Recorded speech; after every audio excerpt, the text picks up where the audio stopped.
Hello students, आज हम बात करेंगे 12th कॉमर्स के सब्जेक्ट अकाउंट्स की और चैप्टर का नाम है रिटायरमेंट ऑफ ए पार्टनर।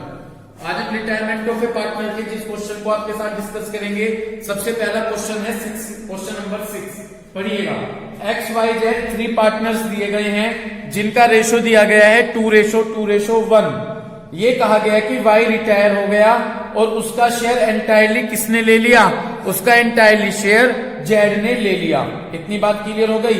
आपको न्यू रेशो कैलकुलेट करना है, तो देखिएगा। समझ में आया क्वेश्चन नंबर 6। ये कहा गया कि XYZ 3 पार्टनर थे, तो XYZ का रेशो क्या दिया गया है? XYZ का रेशो है 2:2:1। उसके बाद ये कहा गया कि कौन रिटायर हुआ है? Y। ये कहा गया कि Y रिटायर हुआ, तो जब Y रिटायर हुआ साथ ही साथ Y का शेयर लिख लीजिए कि Y का कितना शेयर है। Y का शेयर हो गया 2/5। इतनी बात समझ में आ गई। आगे पढ़िएगा। श्रेया समझ रहे हो? तो XYZ का रेशो 2:2:1। कौन रिटायर हुआ? Y। तो जब Y रिटायर हुआ Y का शेयर लिख लीजिए 2/5। ये कहा गया कि Y का एंटायरली शेयर जेड ने ले लिया, तो भाई जेड को तो गेन हो गया। Y का एंटायरली शेयर किसने ले लिया? जेड। तो भाई जेड को गेन हो गया। Z gain equal to Z ने किसका शेयर लिया? Y का 2/5। तो भाई जेड को गेन हो गया 2/5। गेन को क्या किया करते हैं? उनके ओल्ड शेयर में प्लस कर लेते हैं। तो मैंने लिखा Z share equal to Z का ओल्ड शेयर 1/5। किसी को कोई प्रॉब्लम आ रही है कि जेड के शेयर में? जेड का शेयर कर दीजिए। जेड का शेयर है 1/5 प्लस जेड का शेयर हो गया 1/5 प्लस कितना गेन हुआ? 2/5। तो इस तरह से ये हो गया 3/5। इतनी बात क्लियर हो गई। तो जेड का ओल्ड शेयर 1/5 प्लस जितना गेन हुआ प्लस कर दीजिए 3/5 हो गया।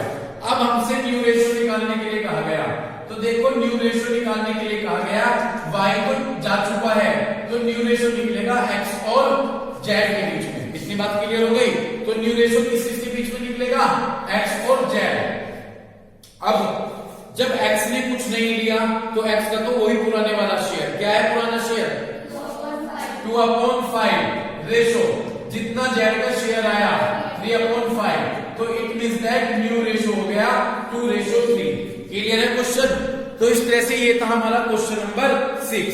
आगे चलिएगा। क्वेश्चन नंबर 7 मैंने आपको करा दिया। अब मैं आगे चलने से पहले आपको एक चीज बताऊंगा, मुझे ध्यान से सुनिएगा। बोलूं? ठीक है। गेनिंग रेशो का क्या फॉर्मूला होता है? इससे भी पहले मैं एक चीज बताऊंगा। क्वेश्चन नंबर 1 पर आ जाइए। क्वेश्चन नंबर 1 में एबीसी का रेशो दिया था, ठीक? अभी मैंने आपको बताया था, और केवल रेशो दे दिया। ये और कोई इंफॉर्मेशन नहीं है, बस ये कह दिया ए रिटायर हुआ। तो ये मान लिया गया कि जो उनका पुराना बाकी जो बचे पार्टनर है, जैसे पहले केस में ए रिटायर हो गया था, तो बाकी कौन बचे? बी और सी। तो ये मान लिया गया है कि बी और सी का वो ही रेशो हो जाएगा, खुद से मान लिया। ठीक है। अब मैं आपको एक चीज बताऊंगा। गेनिंग रेशो का फॉर्मूला मैंने बताया है new ratio minus old ratio. इतनी बात आपको क्लियर हो गई। ये मैंने आपको फॉर्मूला बताया हुआ है कि गेनिंग रेशो का ये फॉर्मूला होता है new ratio minus old ratio. यदि क्वेश्चन में आपको न्यू रेशो नहीं दिया गया है, केवल ओल्ड रेशो है, जैसे क्वेश्चन नंबर 1 में केवल ओल्ड है, तो ओल्ड से ही हमने उसमें से न्यू मान लिया था, वो ही न्यू हो जाएगा और वो ही गेनिंग रेशो कहलाएगा। ठीक है। मैं दोबारा से रिपीट कर रहा हूं। जैसे क्वेश्चन नंबर 1 है, एबीसी का केवल ओल्ड रेशो दे रखा है 6, 5, 4 और ए रिटायर हो गया। ए के जाने के बाद कौन बचा? तो बी और सी का न्यू रेशो, कोई और इंफॉर्मेशन नहीं है, तो ओल्ड रेशो में से ही न्यू रेशो निकाल लिया। जो वो न्यू रेशो आया वो ही क्या हो जाएगा? Gaining ratio. इतनी बात समझ में आ गई। पहले मुझे एक चीज और मौका दें, सुनिएगा ध्यान से। सपोज एबीसी 3 पार्टनर हैं, बी रिटायर हो गया, एबीसी का रेशो है 3:2:1, बी रिटायर हो गया, बी के जाने के बाद एसी का रेशो बताया गया 4:3, आ गया न्यू रेशो। कौन रिटायर हुआ था? बी। बी के जाने के बाद कौन बचा? उनका न्यू रेशो भी दे रखा है कि न्यू रेशो है 4:3। तो तब आप इस फॉर्मूले का यूज कीजिएगा। लेकिन कब आप इस फॉर्मूले का यूज नहीं करेंगे? जब केवल ओल्ड रेशो होगा, उसी और गेनिंग रेशो निकालने के लिए कहा गया, तो उसी से तो ओल्ड रेशो से न्यू रेशो निकल जाएगा और वही क्या कहलाएगा? तुम समझ गए क्या इस बात को? अगर नहीं समझे इस बात को पूछ लो, नहीं आगे दिक्कत करोगे आप। समझ गए? आ जाइए इस इंफॉर्मेशन को ध्यान में रखकर क्वेश्चन नंबर 7 पर फोकस कीजिए, सॉरी 8 पर। क्वेश्चन नंबर 8 में ये कहा गया, क्वेश्चन नंबर 8 का ए पार्ट पढ़िएगा ध्यान से। ए बी सी 3 पार्टनर हैं, उनका रेशो दिया गया है 7 5 3। आपको गेनिंग रेशो निकालना है और न्यू रेशो निकालना है। केवल ओल्ड रेशो दे रखा है ना, ओल्ड रेशो क्या है एबीसी का? 7 5 3। गेनिंग रेशो चाहिए, न्यू रेशो चाहिए। पहला केस क्या है? ए रिटायर हुआ, तो ए के जाने के बाद कौन बचा भाई? बी और सी। बी सी का वहीं से रेशो निकालिएगा 5 3। तो भाई यही 5 3 न्यू रेशो कहलाएगा और यही गेनिंग रेशो कहलाएगा। ओके, क्योंकि फॉर्मूला गेनिंग का न्यू और ओल्ड होता है, केवल ओल्ड दिया है तो भाई न्यू भी तो होना चाहिए था। तो एट दैट टाइम आप इस फॉर्मूले का यूज नहीं करेंगे, केवल यहीं से ये जो निकल कर आए यही न्यू रेशो होगा और यही गेनिंग रेशो। सेकंड केस में क्या बताया गया है? कौन रिटायर हुआ? बी। तो भाई बी के जाने के बाद कंटिन्यू कौन है? ए सी का रेशो देख लीजिए। ए सी का रेशो क्या है? 7 3। यही न्यू और यही गेनिंग, यही न्यू और यही, समझ में आ गई बात? थर्ड केस में क्या दिया गया है?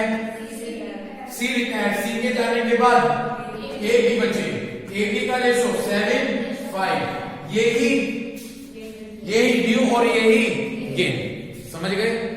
8 का बी पार्ट और 9 का सी। 8 का बी खुद कर लो, 9 का सी मैं बता रहा और समझा रहा, ठीक है?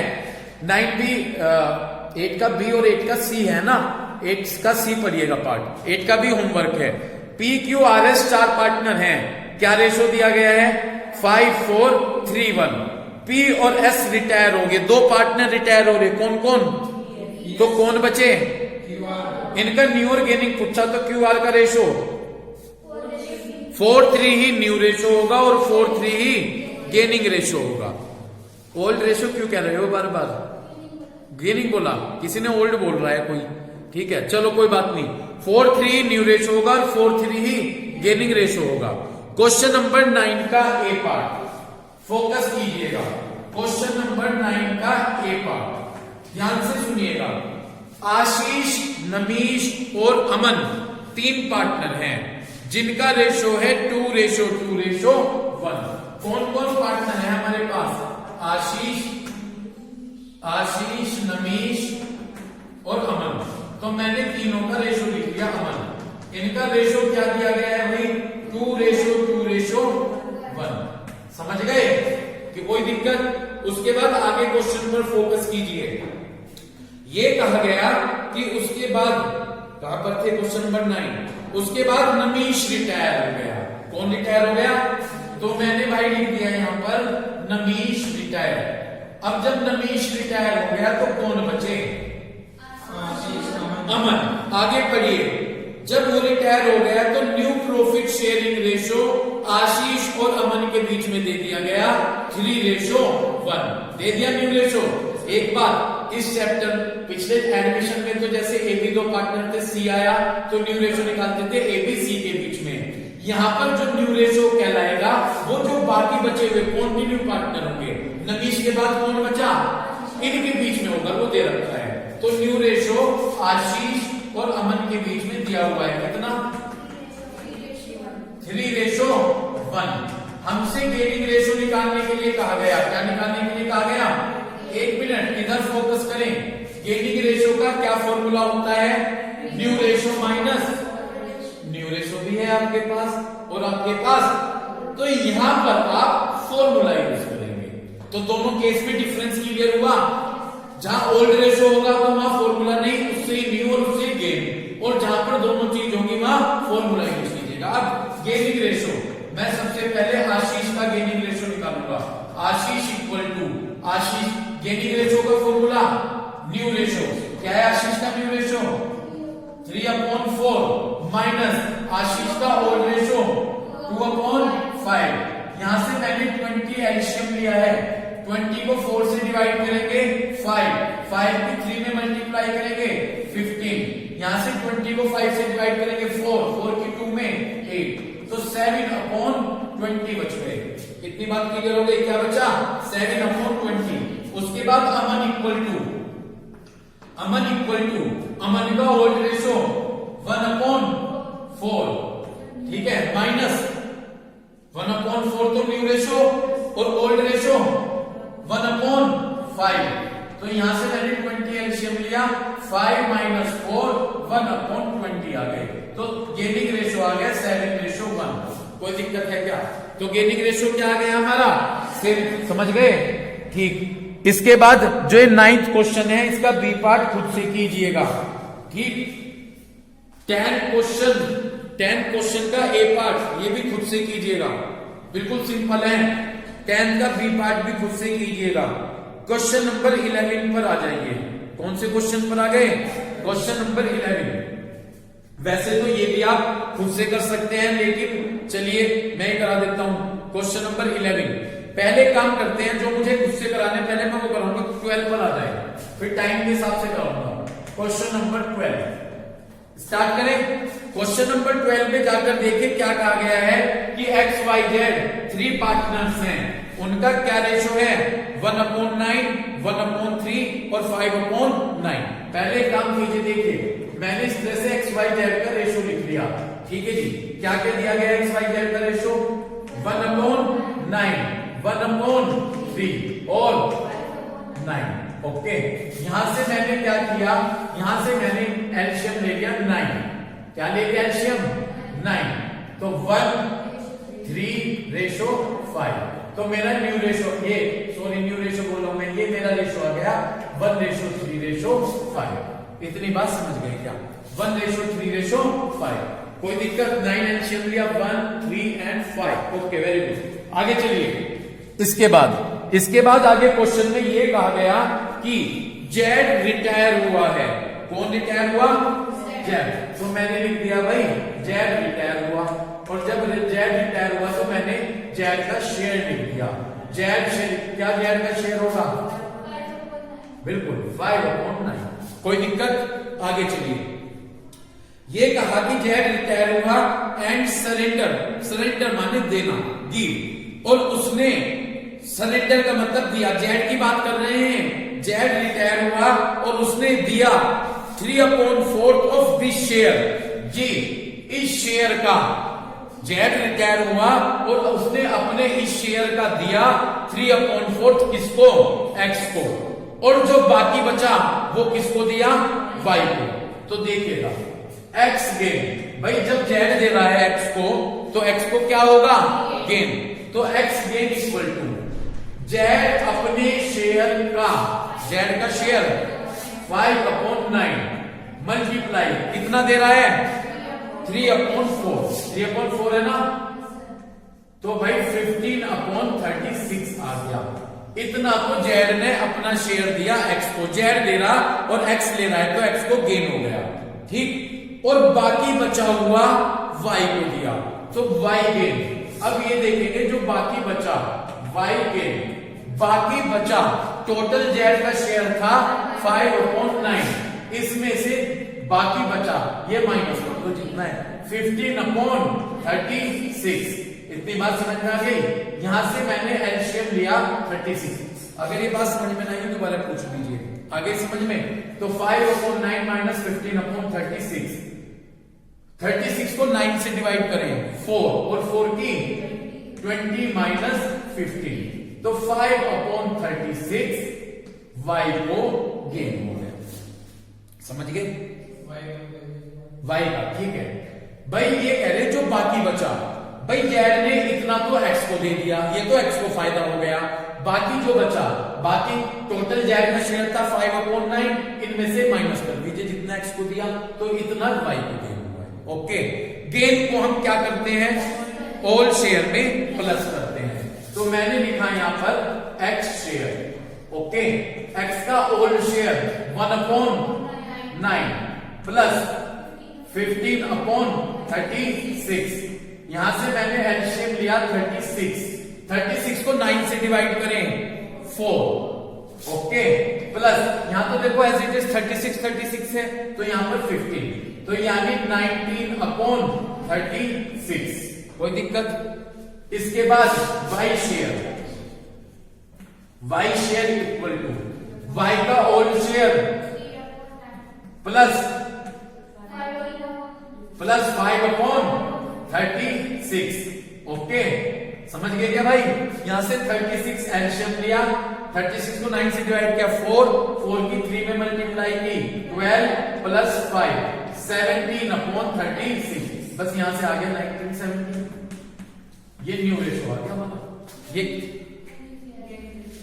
क्या जाइए हमसे न्यू रेशो पूछा गया, गेनिंग रेशो पूछा है क्या? खुद से निकाल लीजिएगा, ठीक है? मैंने गेनिंग रेशो निकालना सिखा दिया है। ये मेरा न्यू रेशो आ गया किसके बीच में? x और y के बीच में। कोई दिक्कत है क्या भाई इस क्वेश्चन में? तो हमने क्वेश्चन नंबर 12 किया। पहले 15 क्वेश्चन पर आ जाइए। Question number 15।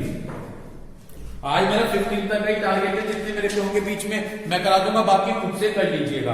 1 मिनट। 15 शुरू करने से पहले बता रहा 14 क्वेश्चन कंबाइंड है।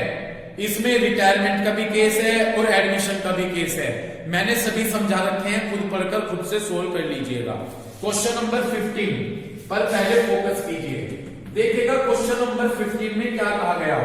एक्स वाई जेड 3 पार्टनर्स दिए गए हैं जिनका प्रॉफिट और लॉस रेशियो कितना है? 5, 4, 3। मिल गया। एक्स रिटायर हो गया। जब एक्स रिटायर हो गया तो ये डिसाइड किया गया कि एक्स के जाने के बाद कौन बचा? तो ये डिसाइड हुआ कि जो न्यू प्रॉफिट शेयरिंग रेशियो होगा वाई जेड के बीच में, वो वही होगा जो कि एक्स और वाई के बीच में था।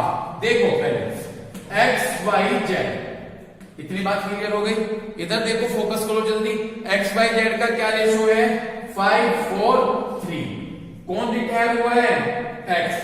जब एक्स रिटायर हो गया, ठीक है जी, एक्स रिटायर हो गया तो ये डिसाइड किया गया कि जो बाकी बचे वाई और जेड, उनके बीच में प्रॉफिट शेयरिंग रेशियो वही होगा जो एक्स और वाई के बीच में था। एक्स और वाई के बीच में क्या था? यहां पे प्रथम यानी पहली बार देखकर बंदा क्या करता है? ये मान लेता है 4, 3। नहीं, थोड़ा सा ध्यान से सेफ्टी रखकर अपना ये क्वेश्चन सोल्व करना है। X Y Z 5, 4, 3। ये कहा गया एक्स रिटायर हुआ और वाई जेड ने डिसाइड किया, लैंग्वेज पढ़ना, कि जो रेशियो एक्स और वाई का था वो ही रखेंगे। एक्स वाई का था 5, 4, तो ये भी 5, 4 ही रखेंगे। समझ गए? आपसे न्यू रेशियो निकालने के लिए कहा गया। This is called new ratio. तो ये तो क्या आ गया? New ratio. और आपसे गेनिंग रेशियो निकालने के लिए कहा गया। जल्दी से मैं गेनिंग रेशियो निकाल देता हूं। Gaining ratio equal to, gaining ratio किस किस का निकलेगा? जो कंटिन्यू होते हैं, बाकी बचे हैं। y equal to new ratio 5/9 minus old ratio y का 4/12। यहां से एडिशन 36 आ गया। 36 को 9 से डिवाइड कीजिए 4 की 5 में मल्टीप्लाई कीजिए 20। यहां से 36 को 12 से डिवाइड कीजिए 3 और 3 की 4 में मल्टीप्लाई कीजिए 12, तो 8/36 आ गया। उसके बाद z इक्वल टू, z का न्यू रेशियो 4/9 माइनस 3/12। यहां से 36 एलसीएम 16 माइनस 9, तो ये आ गया जी 7/36, यानी रेट रेशियो 7 आ गया। क्लियर? Question number 15। इसके बाद 12 क्वेश्चन करा दिया ना मैंने। 12 के बाद 11 पर आ जाइए। 13 और 14 खुद से कीजिएगा, ठीक है जी। तो इसमें ये कहा गया क्वेश्चन नंबर, या 11 तो आप खुद भी कर सकते हैं, देख लो। 11 कराओगे 13 कराओगे? 14 नहीं होगा, खुद करो, ठीक है ना। 14 अगर मैं करवाने लगा आप घंटे ही हो जाएगा, खुद करो, खुद भी मेहनत सीखो। 11 तो खुद कर लोगे, 13 करा दूं। 13 क्वेश्चन पर फोकस कीजिए। PQRS आपको दिए गए हैं 4 पार्टनर। जल्दी से मैं करता हूं इस क्वेश्चन को। क्वेश्चन नंबर 13, PQRS 4 पार्टनर्स दिए गए हैं, तो मैंने PQRS का रेशियो लिख लिया। क्या है PQRS का रेशियो? 2, 3, 5, 2। कोई दिक्कत? 2, 3, 5, 2। आगे चलिए। S रिटायर हो गया, तो देखो मैंने लिख लिया S रिटायर। जब एस रिटायर हुआ तो साथ के साथ मैंने एस का क्या लिख लिया, शेयर। एस का शेयर क्या होगा यहां से 2/12। इतनी बात क्लियर हो गई। तो एस का शेयर हो गया यहां से 2/12। आगे चलें, एस ने अपना शेयर किससे लिया, क्यू और आर से, यानी एस अपना शेयर क्यू और आर से ले रहा है। किस रेशो में, 3:2। कौन नहीं दे रहा, कौन नहीं ले रहा है अपना शेयर जी, 1 मिनट, अरे फोकस करो, कहां पी क्यू आर एस है पार्टनर, एस रिटायर हुआ, एस का शेयर है 2/12। एस का शेयर केवल क्यू और आर ले रहे हैं, पी, तो पी को कोई गेन, यदि गेनिंग रेशो निकालना होगा तो पी का कोई गेनिंग रेशो नहीं निकलेगा। अब क्यू गेन, क्यू किसका शेयर ले रहा है 2/12 मल्टीप्लाई, तो 6/60। उसके बाद आर गेन, आर किसका शेयर है, एस का 2/12 मल्टीप्लाई 4/60। गेन को क्या कर दूंगे प्लस, तो Q share equal to Q का होल शेयर 3/12 प्लस 6/60। यहां से मैंने 60 एलसीएम ले लिया, तो 15 प्लस 6 21/60। उसके बाद आर शेयर, ओके, आर का whole share 5/12, very good, plus 4/60। यहां से 60 एलसीएम ले लिया, तो ये आ गया भाई 25 प्लस 4 29/60। बस न्यू रेशो निकाल दूंगा, जो न्यू रेशो निकलेगा वो न्यू रेशो निकलेगा, एस तो रिटायर हो गया, किस किस के बीच में, पी क्यू आर, तो P ratio Q ratio R. अब जब पी को कोई गेन नहीं हो तो पी का होल शेयर ही लिख लीजिए 2/12, क्यू का 21/60 और 29/60। यहां से मैंने 60 एलसीएम लिया, तो 12 से 5 बार 5 की 10, 21 और 29, तो न्यू रेशो आ गया 10, 21 और 29। कोई दिक्कत है क्या, कोई दिक्कत? तो इस तरह से मैंने 13 क्वेश्चन में न्यू रेशो निकाल दिया 10, 21 और 29। लेकिन अब मैं बात कर रहा हूं गेनिंग रेशो भी निकालने के लिए कहा गया है। गेनिंग रेशो किसका निकलेगा, क्यू और आर का, ठीक है, क्योंकि पी को कोई गेन नहीं हुआ, तो gaining ratio equal to Q. Gaining ratio का formula new ratio minus new. यदि मैं बात करूं क्यू का न्यू रेशो क्या है 21/60 माइनस, ठीक, ओल्ड रेशो 3/12, वेरी गुड। यहां से 60 एलसीएम लिया है, 60 को 60 है ना, तो यहां पर 21 माइनस 60 को 12 से 5 की 3 में मल्टीप्लाई 15, ठीक है जी, तो ये आ गया 6/60। अब किसका निकालेंगे, आर का न्यू रेशो